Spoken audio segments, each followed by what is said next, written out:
Back again, coffeeless, and I felt like having a coffee this morning.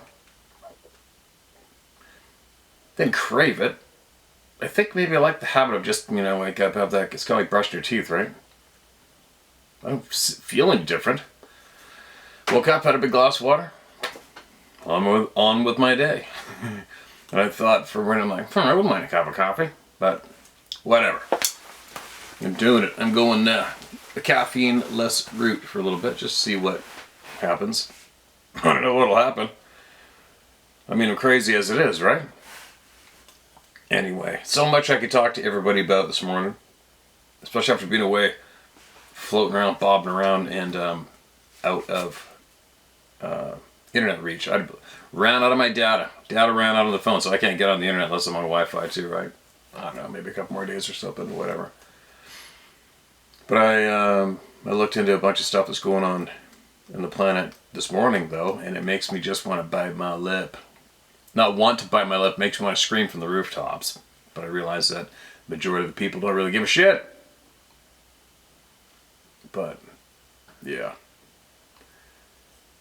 Try to think of how, I always non-stop try to think of how it can make a difference. How can you make a difference? How can you help? How can you make things better? How can you make a difference? And I can't help it. I can't stop myself. I don't know why. It's very frustrating for me at times. I think right now one of probably the most helpful things I could probably do is to storm mainstream news buildings themselves and clear them. You know what I mean? They're doing such a nasty job to all of us. Such a nasty job to all of us. Tell you what though, one thing I will say though is If you guys ever see me dressing up as a woman, shaking my private parts in front of like 8-year-old boys and girls, I hope you put me in a box and bury me in the ground really deep. That's all I got to say about that one. I'll say one more thing till I have to. Now, you guys know that I've been in contact with nuclear physicists, nuclear scientists. That group of people are a global, tight-knit, small group. Okay? They are the ones who have the knowledge on how to manipulate, make safe, and use nuclear energy. Okay? And when that war that's going on over there, and a while back, the people who are apparently the victims of this war aggressively shelled a nuclear power plant. Now, the Russians actually went out of their way to protect and repair that nuclear facility. Now, I'm saying this, I don't have an iron in the fire, right? I'm just saying this. You, for 1 second, just ignore the full past. Just think about the present and what's going on. This is fact. Because I have a contact whose colleague was sent there to perform the repairs on that nuclear power plant. All right, this is direct knowledge. Okay, this is direct knowledge. And right now, currently, the mainstream news is nonstop saying that the Russians are going to use a nuclear bomb. They're going to use a nuclear bomb. Now, the very bad mainstream news is saying, oh, they're putting what looks like bombs on top of the nuclear reactor. They're going to blow up the reactor. Okay. So what they are doing is they are grooming all of us to think that the Russians are going to start a nuclear conflict. And that is the furthest from the truth. I've been following this intimately and digging like a dog for a long time. It's further from the truth. The West is going to do this. They're working towards doing this. That's a fact.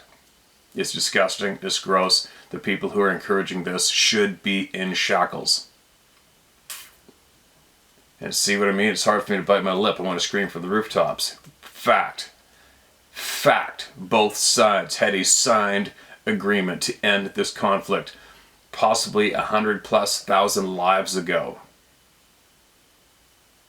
The British Nazi government went over there and abolished the peace agreement. Okay? That's fact. Look into it.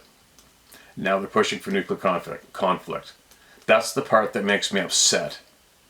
Is that these idiots are seeping out misinformation. They're drilling the nuclear word. It should be a bad word, but they're drilling it into the society nonstop daily right now, and it's picking up pace. Nobody's stopping them. It's not good. Yeah, Russia went out of their way to protect a nuclear energy plant. Kept the nuclear scientists there to ensure that it was safe and ran properly, and repaired it. Oh, now the world's telling all the people they're going to blow it up. Think about that one, all right? All right, now, that's all I got to say. Getting back to, it's tough, right? It's tough when you follow stories around the globe that which will, and they do directly affect us, and they will immensely affect us down the road. And it's very hard for me to not say something about it, right? People got to talk about the truth, man. About everything. Not just selective truth. You got to talk the truth about everything.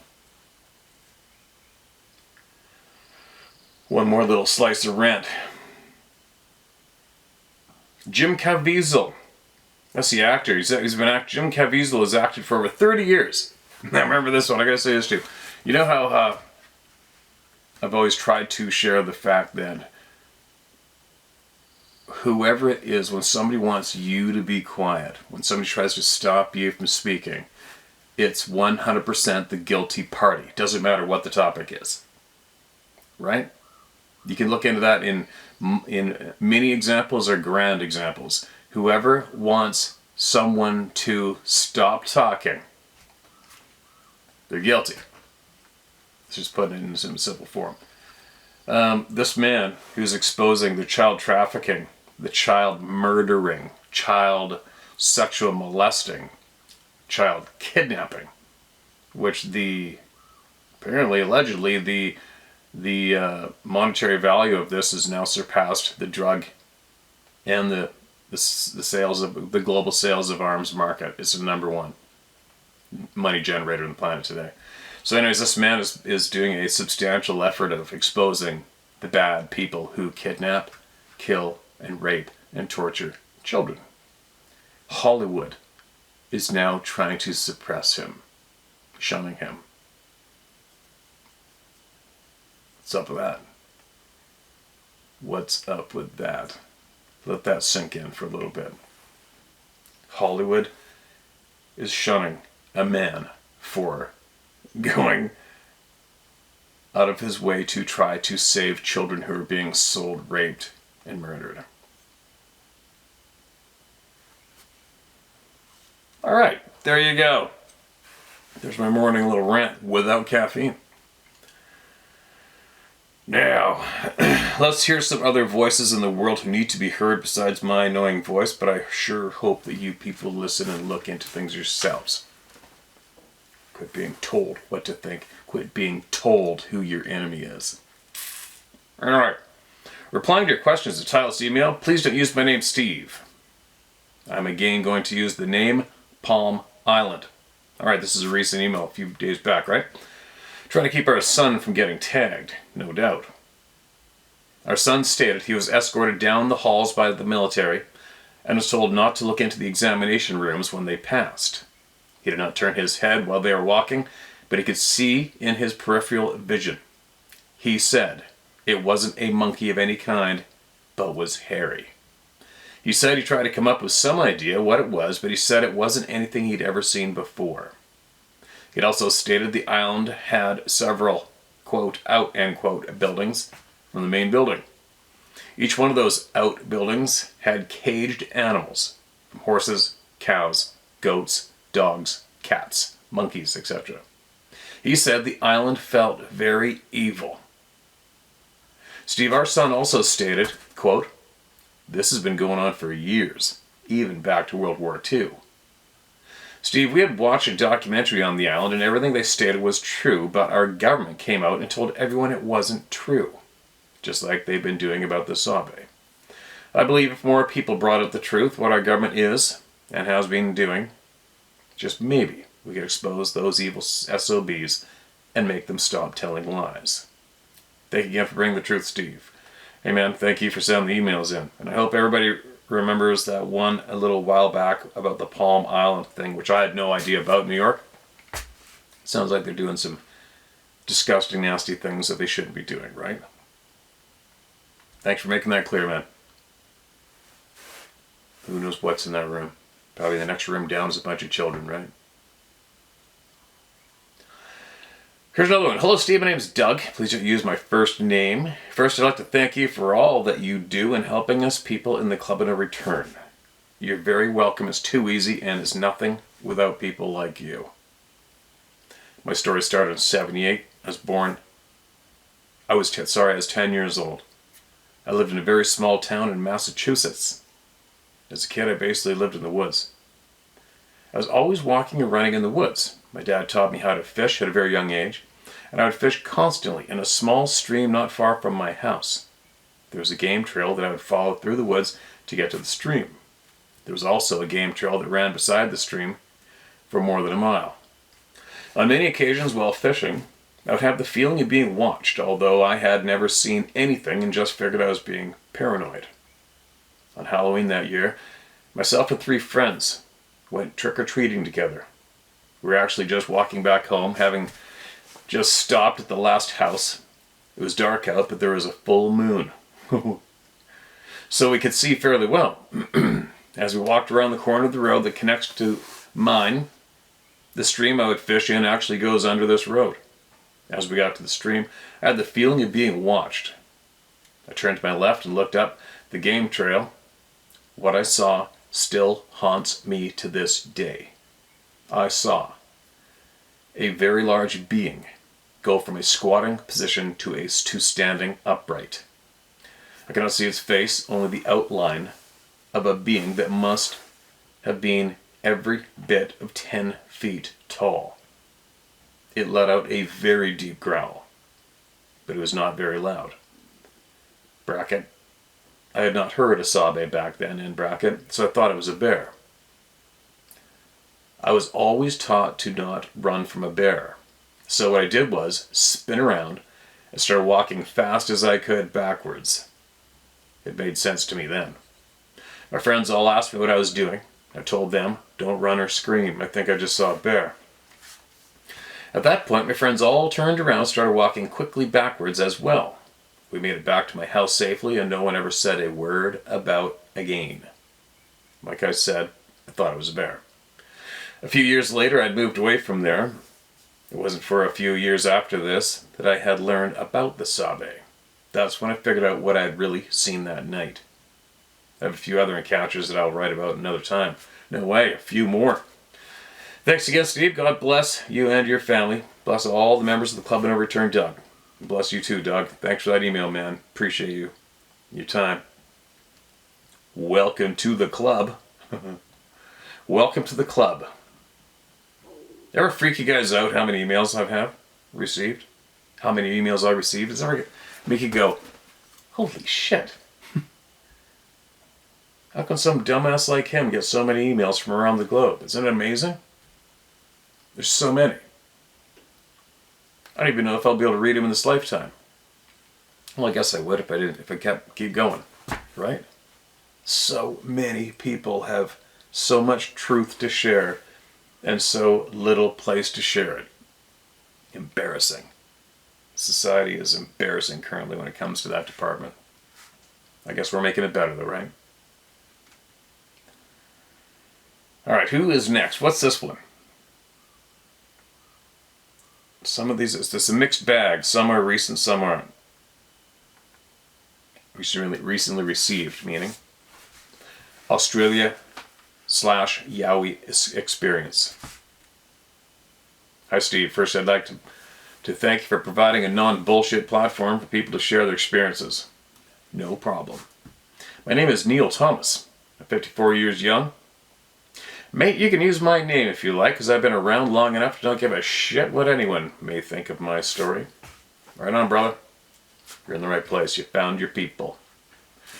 I live in Victoria, Australia.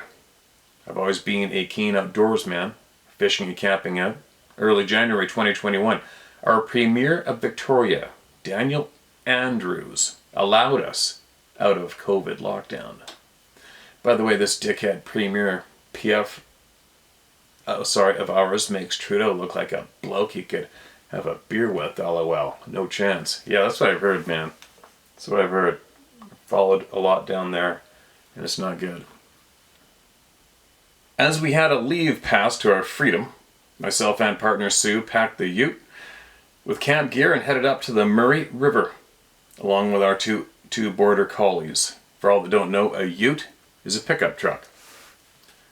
We ended up at a place called Bundalong, Victoria, where the Ovens River meets the Murray River.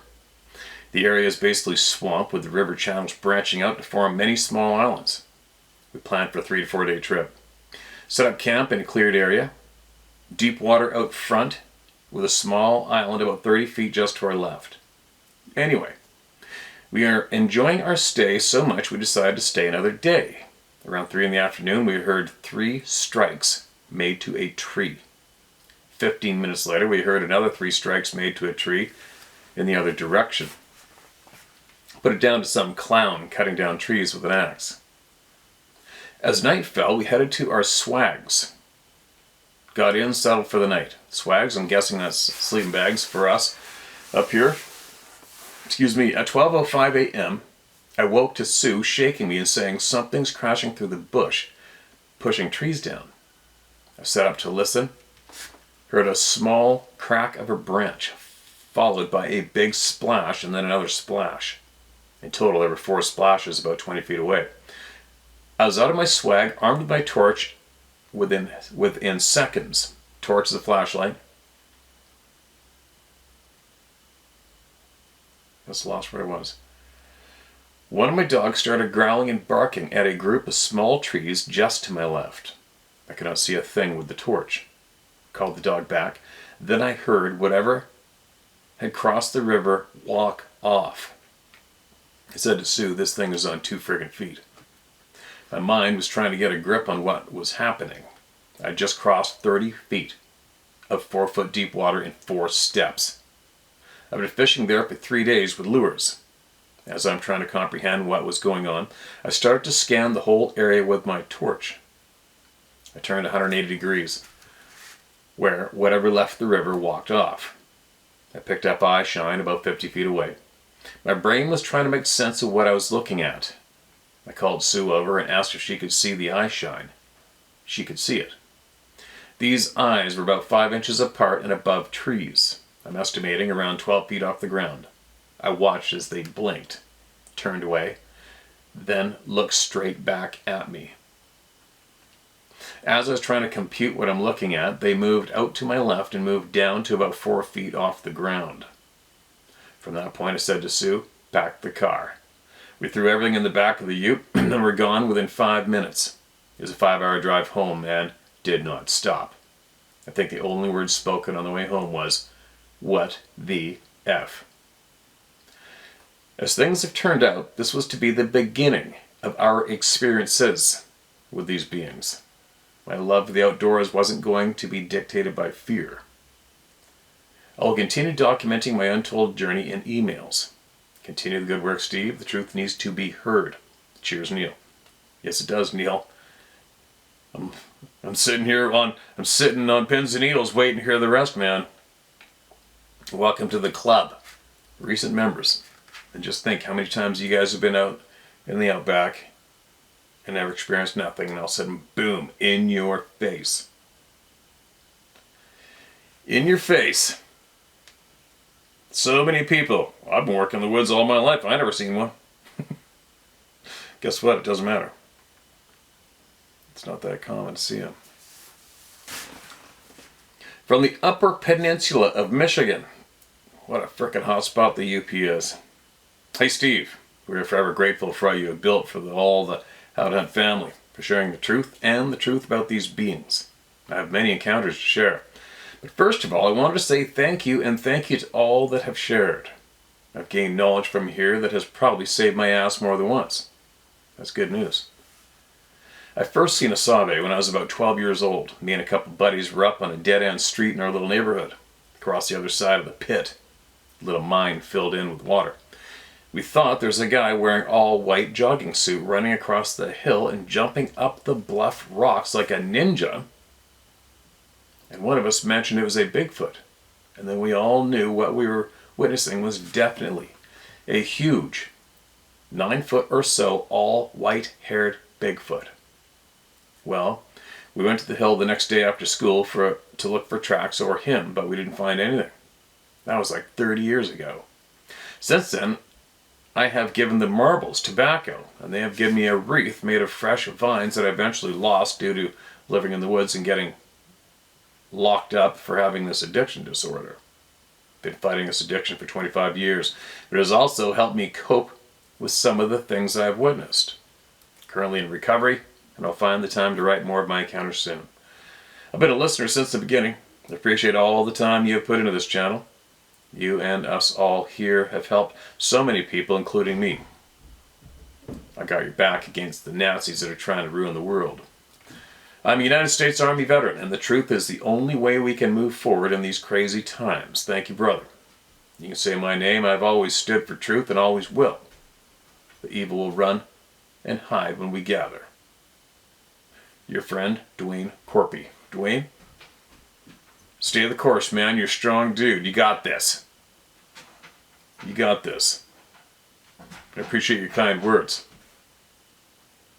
Hold on, right, we can go dog. Ruby, puppy. What are you doing? What's going on, you big goon? You big puppy, huh? Cruising the property, playing the guard dog role. It's crazy how she does it, just like her mom. Come here. Come here. I think you're too bad. She lays down when I try to pick her up. Am I right? What are you thinking? You want me to come out and play, right? Hey? Yep. Here, show my hand, show how big you are. You've a great big 9-month-old puppy now? Hey? Huh?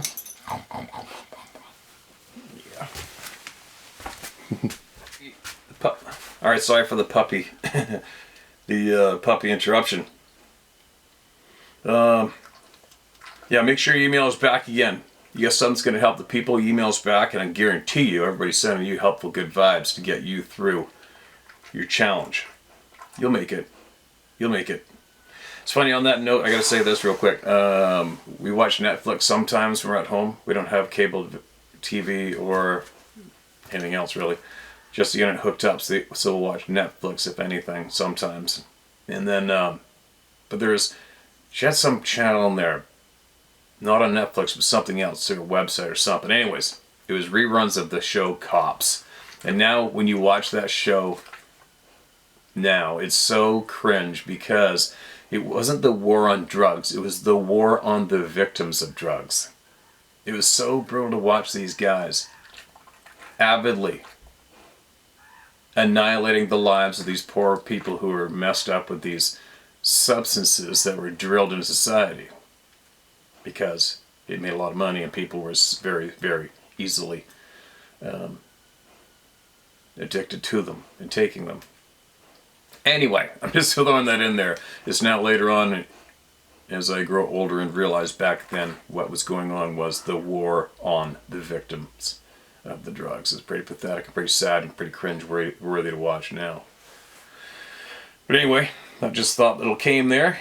Nothing like having a dog cough a loogie on your bare foot. Smoking hot outside right now, man. Very hot. But I'm gonna hit the wood pile after this. In Babylon. Alright, who's next? The white Sasquatch thing. That's been noted numerous times, white Sasquatch, and also I think that channel, Thinker Thunker, did a thing on somebody who was in the woods at nighttime videotaping, trying to see what the hell's out there, and they came within feet of this beast that was covered in white hair or fur, whatever you want to call it. And from his looking into it, that video has been deemed quite authentic, and it was very white-haired. Now, war in the mountains in Laos with the Mo Shlub, or Mos Hlub, M-O-S, is spelled capital M, lowercase o-s, uppercase H, lowercase L-U-B. Mos Hlub. I'm guessing that's what that's supposed to be. Hi Steve, me again. Nia C. I wrote to you before on my elders during the Vietnam War. Ever since I brought up the topic a few times when we had family and friends gatherings. English is my second language, so bear with the typos if some don't, sentences don't make sense. No problem, we'll get through it. And then you have me to contend with too, butchering your email no matter what. Might be a long one again, but I'll share some stories from my people.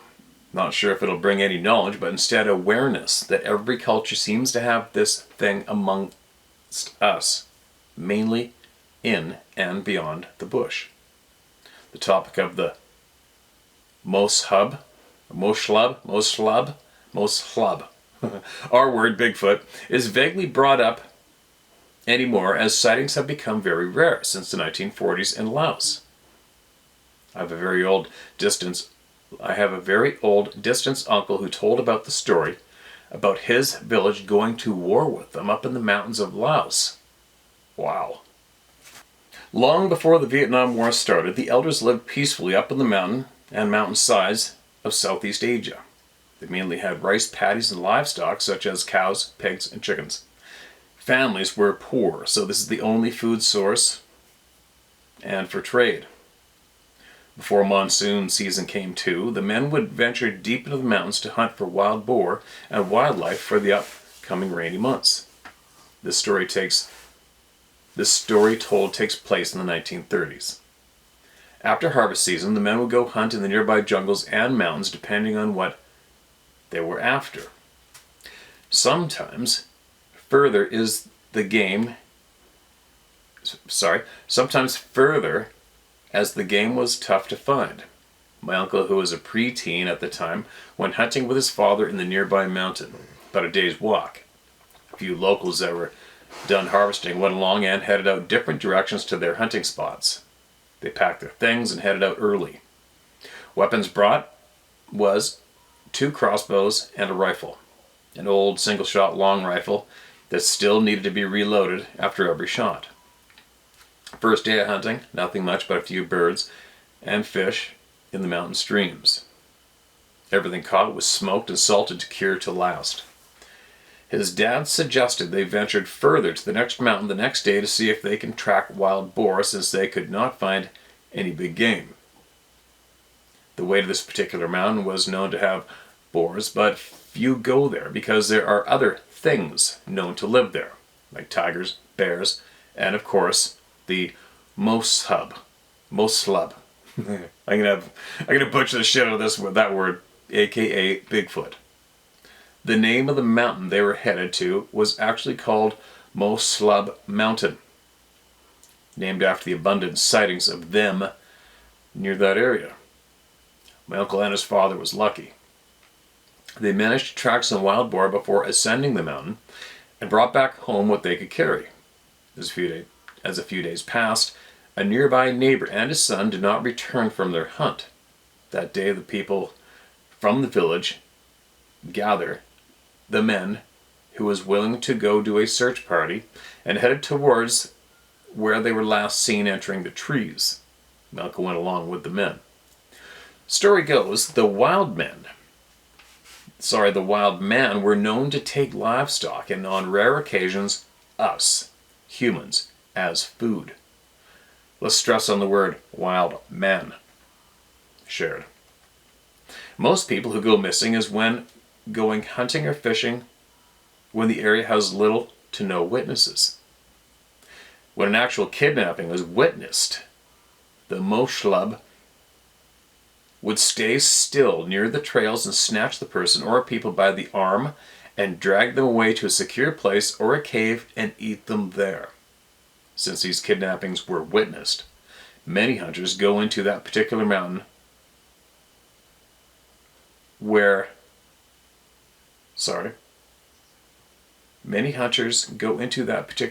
would wear cut down and hollowed out arm-length bamboo trunks over their arms. Okay, got it. That way they were yanked. If they were yanked by them, they would only be able to take the bamboo and not the people, giving them a chance to escape. That's actually a pretty smart thing to do, right? If that's their pattern, is grabbing arms and running. Back to the search story. The men from the village managed to track where they camped, about a day and a half hikes away, the foothills of the Moslub mountain. The men spotted their campfire, but it was all ash and cold coal, meaning the neighbor and his son hasn't been there a while. Their supplies, weapons, and meat harvested was still at the campsite, but they were nowhere to be seen. They managed to find their tracks. It was scattered and leading up the mountain, but the sun was going down and the search party called off the search until morning, as it would be too difficult to track them in the dark. That night, my uncle and the man camped at the found campsite. That night was one of the most terrifying nights he can remember. The search party took shifts sleeping and keeping an eye out, as they knew they were deep in the woods and not alone. As some time went on, some of the party started to sleep, and my uncle decided to stay up with the men who had first watch. As the night went on and the people quieted down, the forest came to life. Bugs and little critters became active and made their little buzzing and squeaks. That went on for quite some time until everything went quiet. Dead quiet. The first watchers looked at each other with an oh shit look. Everyone that was still up was alerted and grabbed their machetes and rifles. They started to hear bipedal, a lot of footsteps that were descending down the mountain, breaking the fallen twigs on the ground. The elders who came with the party said, "It's them. Hurry and wake everyone up and stand around the fire." Excuse me. As soon as the footsteps came, they stopped. The search party knew they were surrounded by the Moblub. It's a typo. The fire reflected off the eyes of these creatures, and their eyes seemed to glow a deep red color. Some eye glow were as high as the tree branches, around 8 to 10 feet. Some were shorter. The party was surrounded and outnumbered. The elders told the group to stay calm and stay still. Everyone was scared, and some were even whimpering, including my uncle. This standoff went on until the break of dawn, and they all just seemed to disappear one by one. When light filled the woods up, some of the group went to investigate around the camp and found footprints. Big footprints, like a man's, but twice the size of an average person. With the unfortunate event that happened at night, some of the group decided they wanted to leave back home. The elders pushed them on to continue the search. Eventually they tracked the missing up the mountain short ways and found them. Well, what's left of them? Their clothes and body were ripped to pieces. They'd been stripped to the bone. Giant 5-toed tracks were all over the scene. One of the elders found 4 arm-length bamboo trunks nearby, some of the torn clothing. It was believed they belonged to the father and son. They were both ambushed, outnumbered, and taken to be eaten. The group buried the fellow neighbor and son at the site and did a quick burial ritual. Outrage. The men came home with a plan. Lure them out at night and burn the whole mountain down. They knew the wild man was attracted to the fire and they would find an easy meal. The group chose 2 guys who had the balls to stay at the campsite till nightfall and wait. While the rest of the group hid nearby with their weapons and machetes at hand, nightfall came and the 2 who stayed at the fire made the biggest bonfire they could. Not too long into the night, the woods became silent, and again the footsteps crunched as though, now it's spelled M-O-B-H-L-U-B, you've spelt it twice that way, descended down the mountainside. Soon red eyes started glowing as they got closer to camp. The 2 men screamed, "They're here." The 2 ducked as the men opened fire into the darkness, aiming at anything red. The group of men charged toward the mountainside with machetes and lit torches, while some reloaded their guns. Uncle said, as the mob club made their getaway, it sounded like a stampede tearing up the mountain. It was like the ground was almost shaking. It was so very loud. The men did not chase them far. They came back and started burning everything in every tree and bush around the mountainside. Excuse me. Uncle said this side of the mountain was steep, rocky, and full of trees and bamboo, so the fire spread quickly, burning everything going up. The fire burned for 2 days. The 3rd day it rained hard and killed the remaining fires and embers on the mountain. Monsoon was around the corner. Day 5, after the burn, some of the men returned to the mountain to see the destruction they caused. Spread out in pairs, they ascended up. Everything in the path of the fire was burned. Everything. The further they went up, they started to see what looks like huge humps in crevices of the big boulders and rocky walls of the mountains. Moblub, you spelt it 3 times with a B now. Moblub, it's easier to pronounce. Moblub bodies, some big, small, and in between was litter on the mountain. They don't know how many escaped or survived, as the mountain is known to have a lot of cave systems. Sightings are rare since then in that area, but they are still seen from time to time, mostly spooked by the presence of man. Disappearances of hunters or those that venture too far into the trees still occur. Again, sorry for writing a book. I still have many stories, but will write again soon, since translating the elders' words to English is kind of difficult and does not get the same feel when I write on how they explain details. I tried my best. Best wishes, Steve. Nia Chow. Chua. Nia Chua. And I hope I pronounced your name correctly. Thank you so much for your time you took out to share all that with all of us here. That's very generous. And I think hearing the elders from anywhere is very, very important, because it's true history. Right? It's true history. Compared to our history, our is being changed nonstop. So the victors of war change and write the history, right? Appreciate you. Looking forward to you sending us more, alright? And it's never too long. Here's another one from a familiar place. Hello from the Dalles, Oregon, and a secondhand story. Driven through there. Excuse me, I've driven through there, never spent any time there, but there's a lot of sightings around there. Steve, you can share my name if you wish. Like you, I try to be brave and free, which means we can't hide. Warning. Some of this email could get you a strike, so beware if you read it on YouTube. I'm not 100% sure of the rules today, so you know better than I. All right, man. Thanks for the heads up. We'll see how it goes. What's your Rumble channel?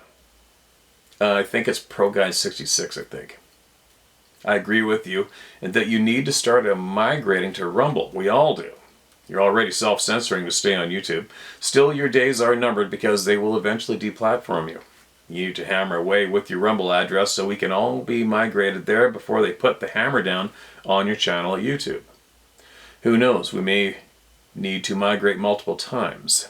These oligarchs want to enslave us all and are, as you say, evil sons of bees. Are you on Gab.com? No, I'm not. Don't even know what it is. If not, I believe you need to be.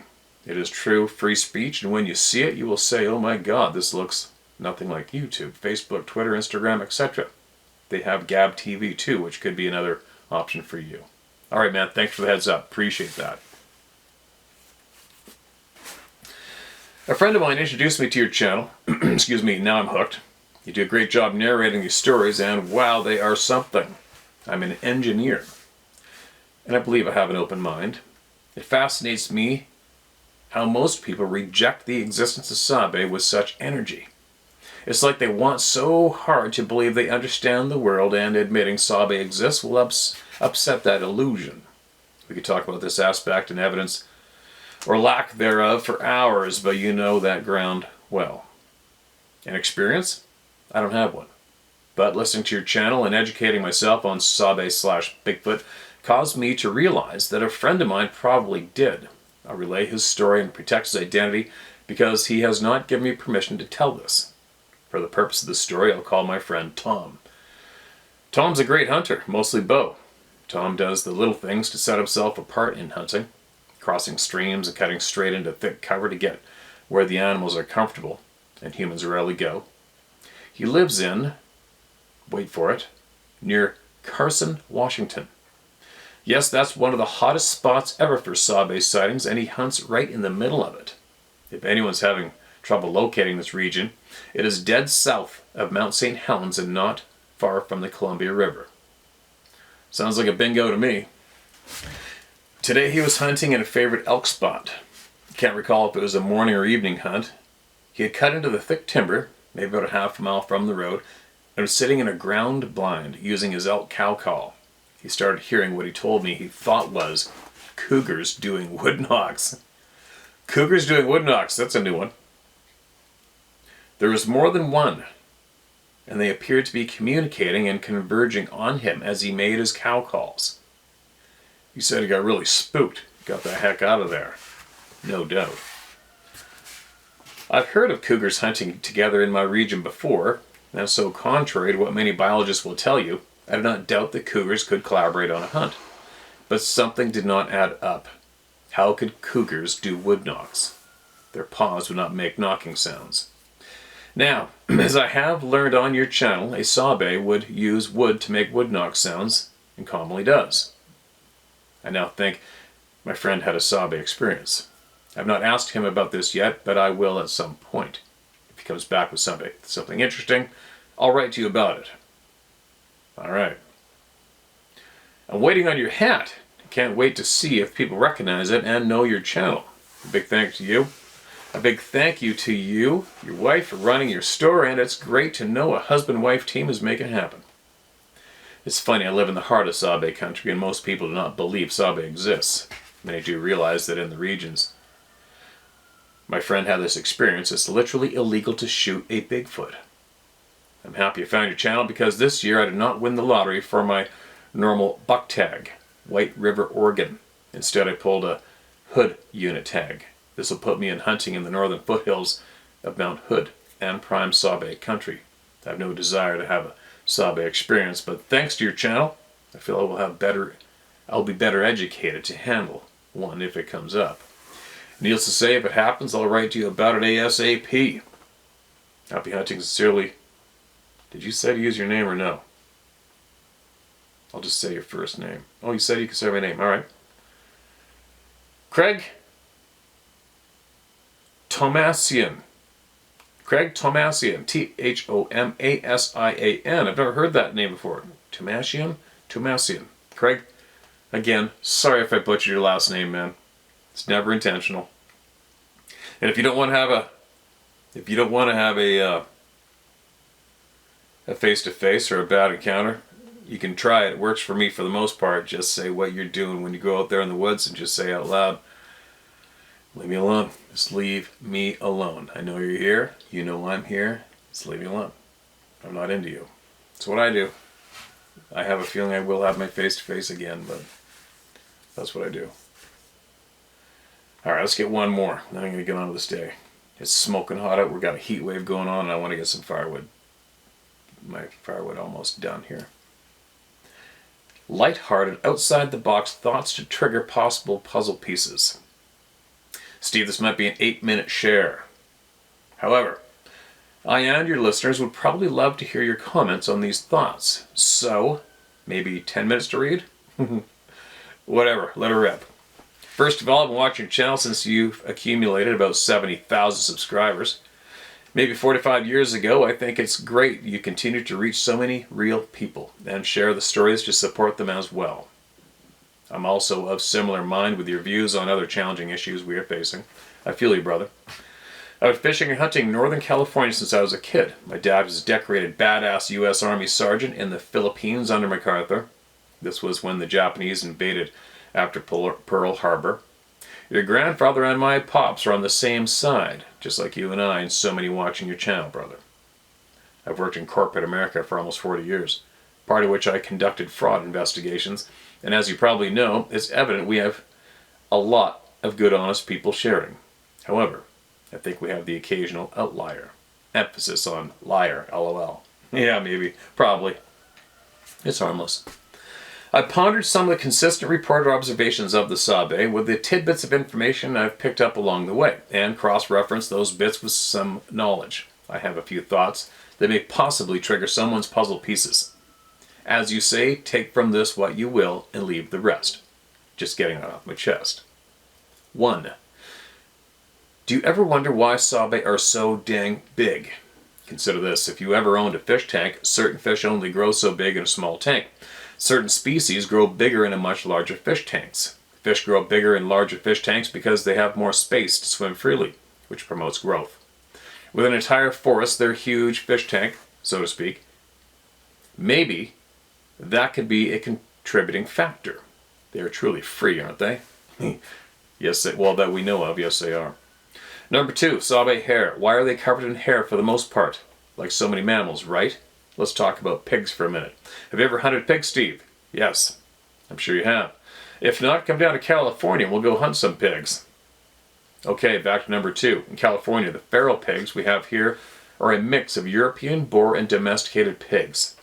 Feral pigs grow long hair due to stressful conditions that increase the level of testosterone in their bodies and with hormonal changes.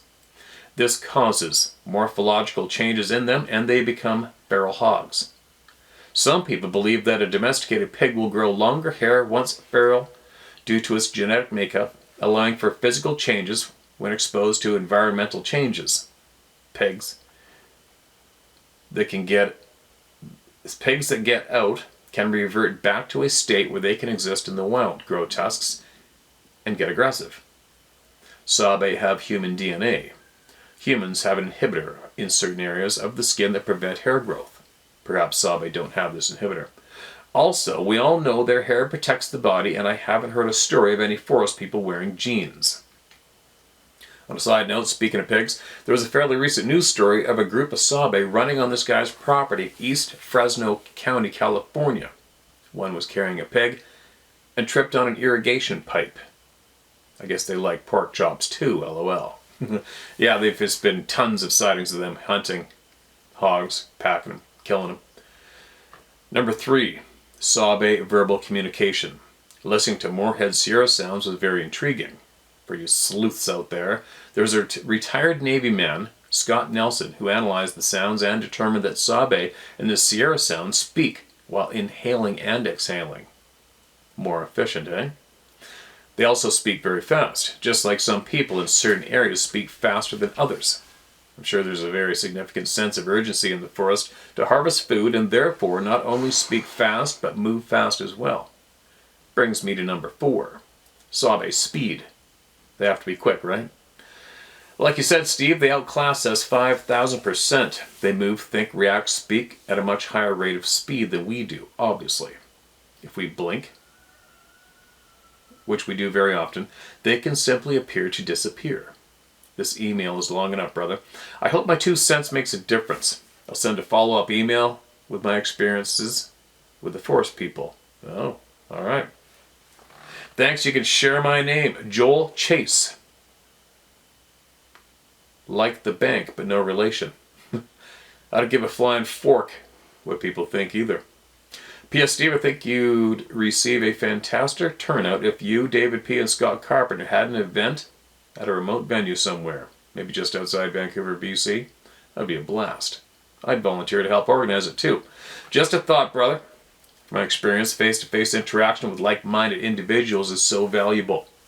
Maybe you can create a team that you can trust. P.P.S. I picked up a lever gun if/and when I take my girl Jackie to remote areas of North California. 500 grain, 45-70 rounds. I don't think that's enough either. It's more for me than them, if you know what I mean. Well, yeah, no doubt. Okay, man, appreciate the email. Make sure you send us what you know, what you've seen. What you've seen and what you know is the same thing to me. Make sure you get it to us. We'll be waiting. And I'll be sharing it. Filling up a room. It's funny, I've been invited to a handful of those over the past. Dave invited me to a few of them. I went to one, and the other ones I just couldn't make it due to the government taking advantage of the virus and hammering on us and not being able to travel south of the border because I will not accept the forced anything in my body. But then I was picturing it. Like the first time I went to the one that Dave invited me to, right away he heard and he was warning me that somebody was planning on showing up there and they're gonna give it to me in the parking lot. I was like, right on, bring it on, man. Bring it on. I might lose the fight. Maybe I would, maybe I wouldn't. But I wouldn't back down. Right? I wouldn't back down. Nobody's gonna make me back down from nothing. But anyway, that's another story. Sorry for that babble. And they didn't show. So anyways,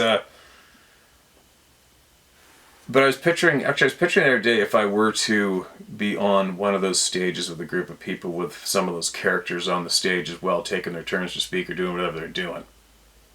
And I'm picturing it, and I can't stop myself from speaking truth. And if there's a prick beside me that's done some real nasty shit, everybody's going to know about it out loud. I can't help it. Whoops. Due to my past experiences as a child and growing up and what's happened and been taken from me in this lifetime and me watching bad people being hidden. You know what I mean? It's like how many times have you heard of somebody doing bad to somebody down the road, some couple or whatever, and nobody says anything. Oh, did you hear that so-and-so is beating on his wife over there on a block around the corner? And nobody says anything. They'll see them in public. See that man in public and nobody says anything. Or you hear of some person doing something horrible, so horrible, just doing bad things. Nobody says anything out loud. It's very bizarre for me to watch, and I've lost a lot when I was younger due to not saying anything out loud. So, I've carried myself through lifetime saying shit out loud, and I was picturing me being on one of the stages, and if some of the correct characters were there as well, I honestly know that I would not be able to keep my mouth shut. I would go to verbally, out loud, in the microphone, telling everybody what this idiot right over here has been doing to all of you. And then I would turn to square up and face the idiot and I would call him out on every single dirty, filthy thing they've been doing to keep all you going in circles that end nowhere. And I'd rip into him. I wouldn't be able to stop. So, out of respect for people that do not do that and wish to attend and share their knowledge of those functions, I won't attend. Only for that reason as well. But then again, there's another side of the coin. So you fill up a room with a whole pile of people that already are on the same page. Well, what does that do?